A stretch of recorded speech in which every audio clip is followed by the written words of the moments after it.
guys, my name is Elise. Welcome back to another week with the Foundry Kids, and welcome to the fourth week of our summer series, which is all about faith. In this series, we have been talking about what it means to have faith and people in the Bible who gave a really good example of having faith. So I'm really excited to share another story about Peter today. And before we do that, we're going to stand up and sing a song. Sometimes things are out of my control, and sometimes I don't understand why the rolling thunder rolls. But when the rain falls from the sky, the grass turns green, the flowers bloom, and I stop asking why. Because I know with hope there's always a better tomorrow. It's hard to believe the best, but you can't win if you give up. Even if it doesn't work out like I planned, I'm choosing to believe, and I know it's hard to understand. We can't always see the plan, but we have a choice and this is mine. I'm choosing to believe. I'm choosing to believe.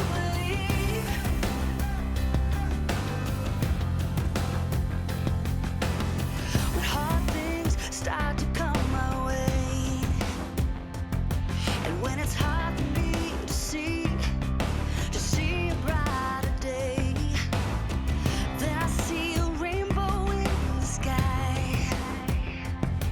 I can feel the love around me. I feel like I can fly, because I know with hope there's always a better tomorrow. It's hard to believe the best, but you can't win if you give up. Even if it doesn't work out like I planned, I'm choosing to believe, and I know it's hard to understand. We can't always see the plan, but we have a choice and this is mine. I'm choosing to believe. It's hard to believe the best, but you can't win if you give up. Even if it doesn't work out like I planned, I know it's hard to understand. We can't see the bigger plan. We have a choice, and this is mine. Sometimes things are out of my control, and sometimes I don't understand why the rolling thunder rolls. It's hard to believe the best, but you can't win if you give up. Even if it doesn't work out like I planned, I'm choosing to believe, and I know it's hard to understand. We can't always see the plan, but we have a choice and this is mine. I'm choosing to believe. I'm choosing to believe. Yeah. I'm choosing to believe.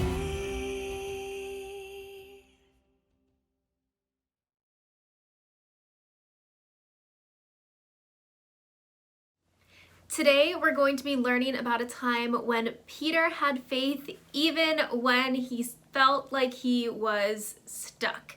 So, as you guys know, a lot of the leaders back in Bible times did not like the early Christians, and so Peter was put in jail. And I don't know if you know anything about jail, but when you're in jail, you're stuck there.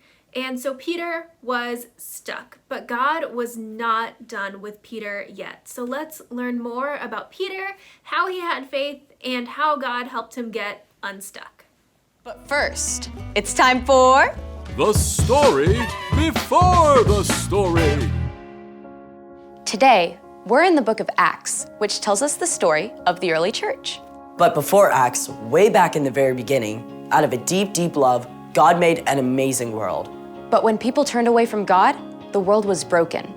God made a plan to draw people back into relationship. So, at the right time, God sent Jesus, God's very own Son, to live among us. Jesus gave up his life and was killed. But on the third day, he rose to life. After Jesus returned to heaven, the early church grew quickly, with the help of God's Spirit. When the believers faced trouble in Jerusalem, many of them scattered to other places, taking the news of Jesus everywhere they went. But other believers still remained in Jerusalem. Which is where our story starts. Take it away. Hi everyone, I'm Erica. During this time, King Herod ruled over Judea. He was Jewish, but served the Roman government. And just like the Jewish religious leaders, he wanted to stamp out the Jesus movement. Herod even arrested the Apostle James and had him killed. When Herod saw how much this pleased the religious leaders, he sent soldiers to arrest Peter too. Now, Herod had seen strange things happen among the believers, like when Peter and the other apostles had been arrested before, they had mysteriously turned up back in the temple courts. Herod was not taking any chances. He had Peter chained up between two guards with two more guards at the door. 4 separate groups of soldiers were assigned to the job. Herod made plans to bring Peter out for a big public trial right after the Passover festival. But while Peter was stuck in prison, the other believers didn't give in to despair. Day and night, they prayed to God. Please, Jesus, save Peter. You alone have the power to free him. The night before Peter was to be put on trial, he managed to sleep. I don't know how. This cannot have been comfortable, all chained up. As Peter slept, an angel appeared, and light blazed in the dark cell. Apparently, this wasn't enough to wake Peter because the angel struck him on the side to wake him up. What? I'm awake. Quick, get up. And just like that, the chains fell off Peter's wrists. Put on your clothes and sandals. Put on your coat. Follow me. Peter did exactly as the angel said, but the whole time, he was convinced that he was dreaming. They passed the first set of guards, and then a second set of guards, but no one seemed to notice them at all. When Peter and the angel arrived at the heavy iron bars leading into the city, the gate opened, seemingly all by itself. Peter followed the angel right out of the prison and down the street. When they reached the end of the street, the angel disappeared. Peter shook himself and looked around, and the truth hit him all at once. This was no dream. It was real life. Now I know without a doubt that the Lord has sent his angel and rescued me from Herod's clutches. I bet Peter felt like doing a dance right there in the street. Instead of awaiting trial and death in the morning, he was free, and he could not wait to share the news. Peter headed straight for the home of his friend Mark's mother, Mary, where the believers often met to pray. He knocked as loudly as he dared. At last, a servant girl named Rhoda came to answer. Who is that? It's me, Peter. When Rhoda realized it was Peter, she was so excited to tell everyone that she ran back inside without actually opening the door first. It's Peter. Peter's at the door. You're out of your mind. It must be his angel. But in the midst of this debate, Peter kept knocking. When they finally opened the door, they were absolutely amazed to discover that it actually was Peter. There was a huge commotion, but Peter signaled for them to be quiet. Then he explained the whole story. Tell the other believers about this. After sharing his story, Peter left the believers.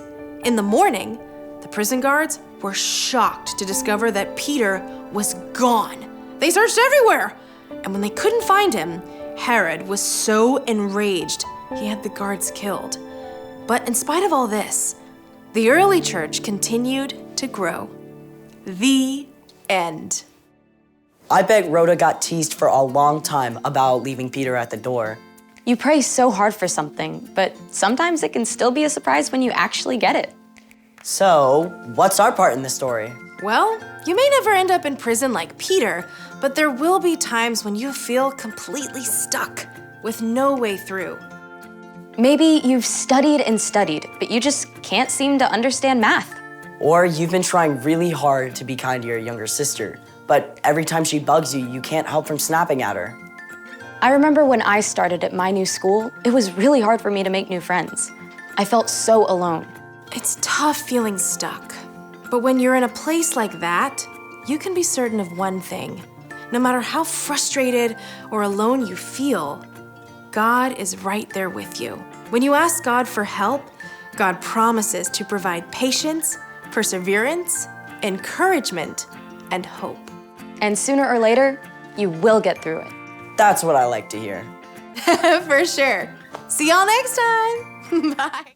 I want you guys to remember that God is with you even when you think you're stuck. God will be there with you always. And I wanted to talk about our memory verse. This is the last week of June, so we are going to be starting a new memory verse next month, even though we will still be talking about faith next month. And our memory verse for the month of June was Hebrews 11:1. And it says, faith is being sure of what we hope for. It is being sure of what we do not see. And I'm going to say it one more time. Hebrews 11:1. Faith is being sure of what we hope for. It is being sure of what we do not see. And I love this memory verse. I love being reminded about what faith is, and I hope that you guys have enjoyed learning about people who have had faith this month, and I can't wait to talk to you about it more next month. So I'll talk to you later. Bye.